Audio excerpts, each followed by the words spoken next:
Na miongoni mwa faida za kuoa mke zaidi ya mmoja, faida ya tatu, anasema Ibn Baz rahimahullah ta'ala, i'fafu an-nas, kuwatosheleza watu wenye shida, kuwatosheleza watu na kuwasaidia watu katika kheri.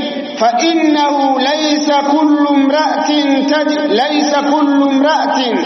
tajidu rajulan wahdahu, kwa sababu sio kila mwanamke ana uwezo wa kumpata mwanamume wa kwake peke yake. Wewe kama umempata wa kwako peke yako, sio wanawake wote, kwa sababu kuna wakati mwingine mwanamke anatafuta mume na shindikana. Mwanamke mathalan kafiwa na mume wake, hasa nani anamuoa huyu, nani anamnusuru? Watu wakimbilia mabinti, wakimbilia nini? Lakini ukiwa ushaoa mke mwingine wa pili, ni rahisi kumuoa mjane. Unasema alhamdulillah, mmoja mdogo ni naye, ngoja niongeze na huyu nimnusuru. Mtu ameachwa au amefiwa na mume wake au ameachwa ana watoto 4, nani atamsaidia kwenye majukumu yake?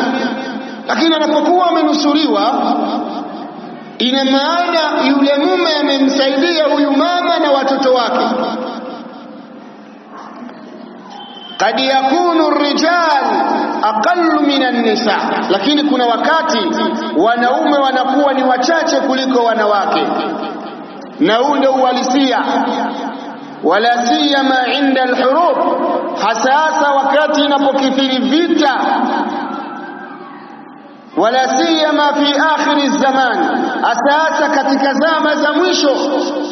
Zama za mwisho Mtume sallallahu alaihi wasallam alisema wanawake watakuwa ni wengi kuliko wanaume. Famin rahmatillah, katika huruma ya Allah tabaraka wa taala, ayakuna lirrajuli 4, awe mwanaume awe na wanawake 4, hatta yaifa 4, mpaka aweze kuwahifadhi wanawake 4. Wayunfiq ala 4, nasimamia majukumu ya hao wanawake 4. Fafi hadha masalihun, ndani ya jambo hili kuna maslahi makubwa. Lijinsi nisai aidha, kwa jinsia ya wanawake kwa pia mwanamke anapata manufaa na faida. Wewe una watoto kwa sababu nyinyi mnazaa watoto wa kike, unao 4 5. Wakati mwingine watoto wa kike wamerudi, wameachwa. Inawezekana unakataa kwa sababu bado wewe mdogo, lakini kuna kipindi utafika una watoto wa kike 5 ndani ya familia, na wengine wameolewa, wameachika, watoto 3 wote wameachika. Kwa sababu kawaida wanavyosema watu kwamba mtu akiwa na watoto wadogo wa kike hawajaolewa, kwenye geti anaandika kuna ulinzi mkali, mbwa mkali usisogelee hapa. Wakishaachika tunauza barafu. Kwa hiyo kuna wakati huo wa kuuza barafu, una watoto wa kike wamejazana ndani, nani atawanusuru? Unajilazimisha kuandika barafu, tunachora hina, tunauza ubuyu mwekundu mweupe, ili upate watu wakuja kuangalia ulionao, kwa sababu watoto wako hawatembei nje wazururi. Kwa hiyo jambo la msingi ni swala hili la watu kuongeza mke. Unapokuwa unamfanyia roho mbaya mwenzako asiolewe, lakini tambua kwamba kama hauna shangazi zako walioachika, basi una dada zako. Kama hauna dada, basi una haya yote yako. Kwa hiyo ni kuwasaidia hao wanawake ambao wanaachika kwa dhulma. Na wakati mwingine unafanya fujo, kumbe na wewe umeachika, umekuja umenusuriwa, alafu unafanya fujo, utaki mwingine aje. Ambia haka mimi nishachosheleza. Umesahau kwamba ulikuja na mtoto.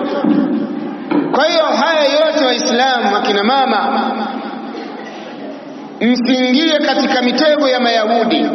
fa inna wujuda rubu'i zawjin khayrun laha min adami zawjin bil kulliyah yakunu laha ar-rubu' aw ath-thuluth aw an-nisfu yakunu khayran laha min al-adam.